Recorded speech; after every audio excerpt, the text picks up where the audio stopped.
साथियों, आपका संघर्ष रंग लाया है। डीसी साहब खुद टिप्पण लेने के लिए आए हैं, इसलिए सारे साथी एक जगह इकट्ठे रहे, अपनी एकता का परिचय दे। धन्यवाद। हैप्पी तो पिक्चर है, हैप्पी हमारे सभी सम्मान के लिए है क्या माइक तो घर पीछे रखो, माइक क्या करना है अच्छी बहुत छोड़ी है, इतनी दुखी हो रही है, नहीं चल रहा, लाइट छोड़ दे, कभी नहीं है हम भी थोड़ी सा करिए, अब बाइक बस ओके कर लें कि हरियाणा में जो मौजूदा सरकार है वो सरकार कैसे बनी, क्या जनता ने बनाई या ईवीएम ने बनाई या वोटों की हेराफेरी ने बनाई। जब वोट डाले जाते हैं तो परसेंटेज कुछ होती है, 3 दिन बाद कुछ परसेंटेज अलग रहती है। काउंटिंग जब हम करते हैं तो 99% बैटरी मिलती है। मैं खुद शिकार हूं उस चीज का कि 155 बूथ में से 85 बूथों पे 99% बैटरी मिली नारनौल के अंदर। और किस तरह से हमारे नेता,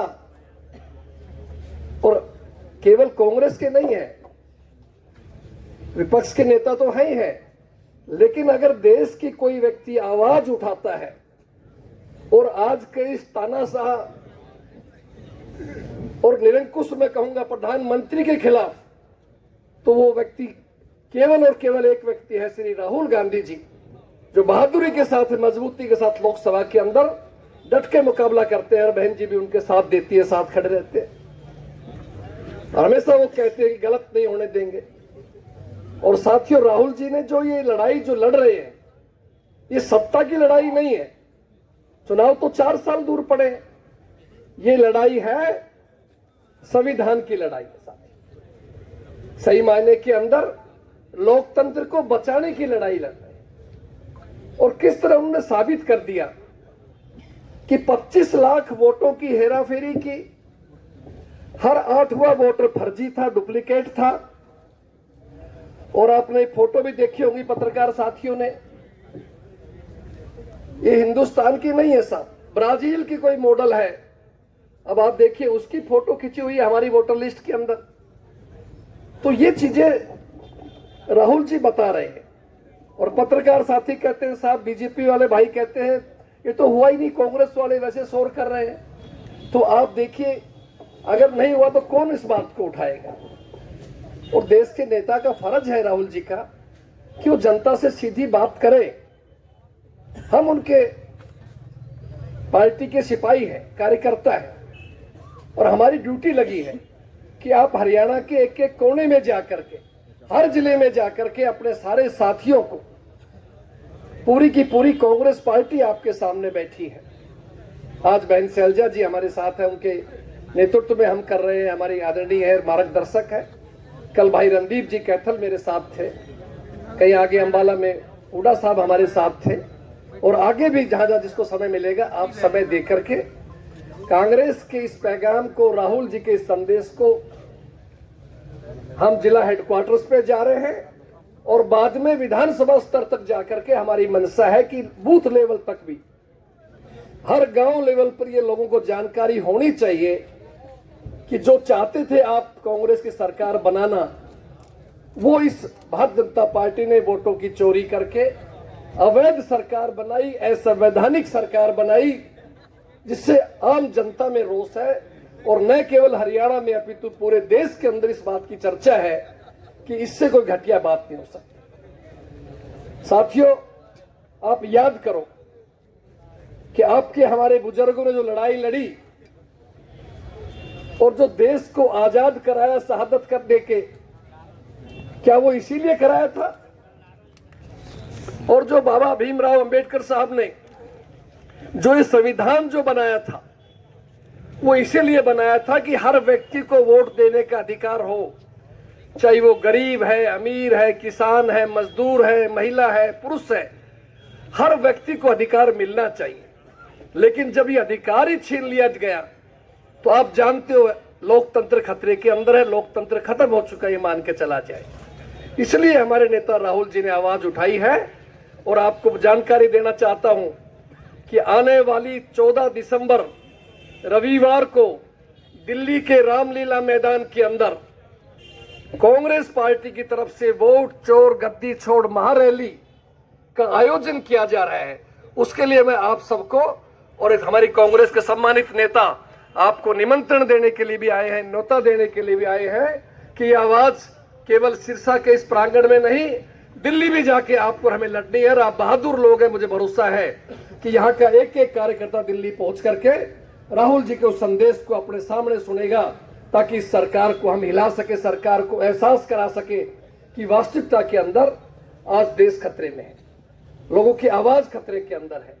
खुद भाजपा के विधायक कहते थे, मंत्री जो आज बने हुए हैं, कि हम तो विपक्ष के विधायक के लिए कोशिश कर रहे हैं, राज तो कांग्रेस का बनना है, आपका बनना है। तो ये साथियों आपको अलग जगाने आए हैं। सिरसा के बहादुर लोगों का मैं बधाई देना चाहता हूं कि आपने बहन शैलजा जी जैसे एक अनुभवी नेता को सांसद बनाया और थोड़े मोड़े नहीं लाखों वोटों जिता करके भेजा आपने एक बहादुरी के साथ, इसकी बधाई है।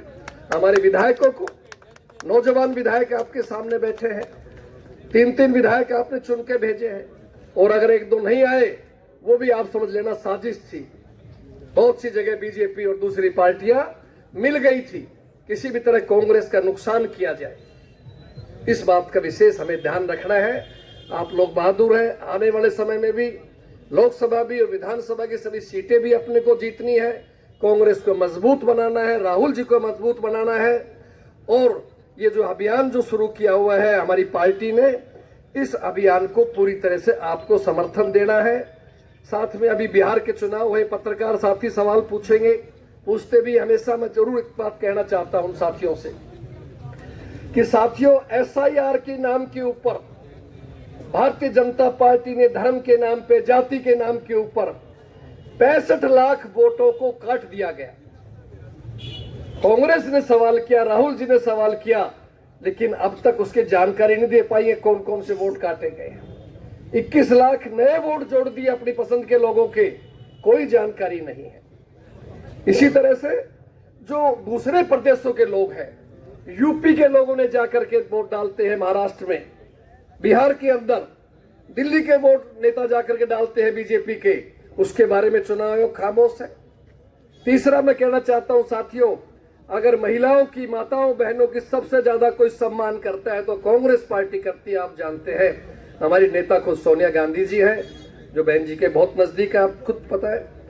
लेकिन 20 साल राज होने के बाद भी बिहार के अंदर महिलाओं का सम्मान नहीं हुआ। अब चुनाव से 20 दिन पहले उनके खाते के अंदर 10-10 हजार रुपए जो डाले गए हैं, हर विधानसभा में लगभग 60,000 वोटों के ऊपर सीधा अटैक किया गया कि चुनाव आचार संहिता का उल्लंघन नहीं है। और पूरे हरियाणा नहीं, देश से ट्रेनें भर भर कर जिस तरह बीजेपी के कार्यकर्ताओं की फोटोएं आई थी आपके सामने, बिहार में भेजी गई है, ताकि बिहार को ये इन प्रकरण किसी भी तरह चुनाव को जीता जा सके। तो ये सब चीजें आपके सामने, जिस तरह ये प्रभावित करने की कोशिश करते हैं या नुकसान करने की कोशिश करते हैं। और एक जानकारी मैं साथियों और देना चाहता हूं आपको, जो राहुल जी की टीम ने सर्वे की है कि देखिए कुल सिरसा जिले से 82,189 टोटल फेक वोटर्स थे। कालावाली में 14,866, डब्बावाली में 13,640, रानिया में 15,518, सिरसा में 21,853, और इलाहाबाद में 16,312। ये सब डिटेल आपके पास है, अगर आप कोई भाई चाहे तो जो जानकारी मिल सकती है। अगर ये गड़बड़ नहीं होती तो हमारे जो उम्मीदवार बैठे हैं जीतते हुए, ये और मार्जिन जीतते, और ज्यादा संख्या से जीतते, लेकिन इन लोगों ने पूरी गड़बड़ की। तो इसलिए साथियों, आज का जो एक प्रोग्राम है कांग्रेस पार्टी का, आप सब लोगों का, आपकी अपनी पार्टी है, मुझ जैसे एक साधारण कार्यकर्ता को जो कांग्रेस पार्टी ने, आदरणीय राहुल गांधी जी ने, आदरणीय खड़गे जी ने, और आदरणीय हमारी बहन जी ने भी, और हरियाणा के तमाम नेताओं ने जो आपको सहयोग दिया और आपको जिम्मेदारी दी गई है, तो ये एक बात साबित करती है कांग्रेस के लिए आम कार्यकर्ता बराबर है, किसी को भी कोई जिम्मेदारी दे सकते हैं। बहन संतोष जी को जिला की जिम्मेदारी दी गई है आपके सामने, तो इसलिए हम सबका धर्म बनता है, चाहे वो दलित भाई है, बैकवर्ड के भाई हैं, दूसरे तौर मजबूत भाई सारे बैठे हैं, आप सब लोग, उनका तो मैं पता है बहादुर लोग हैं। ये भारतीय जनता पार्टी दलित भाइयों पे, पिछड़े के भाइयों के ऊपर डाका डालने का काम करती है। हमें उनसे प्रभावित नहीं होना, हमें सच्चाई जानने की हमारा हितैषी कौन है, कौन हमारा अपना है, किसने आज तक अगर काम किया गरीब के लिए, पिछड़ों के लिए, तो कांग्रेस पार्टी ने किया। जवाहरलाल नेहरू जी से लेकर के और आपके समय जो भी हमारा राज रहा, सोनिया जी चेयरपर्सन थी, बहन जी मंत्री थी, सरदार मनमोहन सिंह जी आपके मुख्य प्रधानमंत्री थे, उनके कार्यकाल में जो काम हुआ अपने आप में रिकॉर्ड है। चाहे वो मनरेगा का हो, चाहे RTI का हो, चाहे फूड एक्ट हो, हर अच्छे काम कांग्रेस पार्टी ने किए, हरियाणा के भी अंदर किए। तो इसलिए इस बातों का ध्यान रखते हुए आप सब लोगों को जो आज के कार्यक्रम में पधारे, अपना कीमती समय निकाल करके, और जो कि कामयाब बढ़िया प्रदर्शन आपने किया, मीटिंग किया, मैं आप सब लोगों को, कांग्रेस के तमाम नेताओं को जो मंच पे विराजमान है, हमारी सांसद बहन को, हमारे विधायक साथियों को, जिला अध्यक्ष को, और तमाम नेतागण जो बैठे हैं, और आप सबको मैं बहुत बहुत बधाई देता हूं।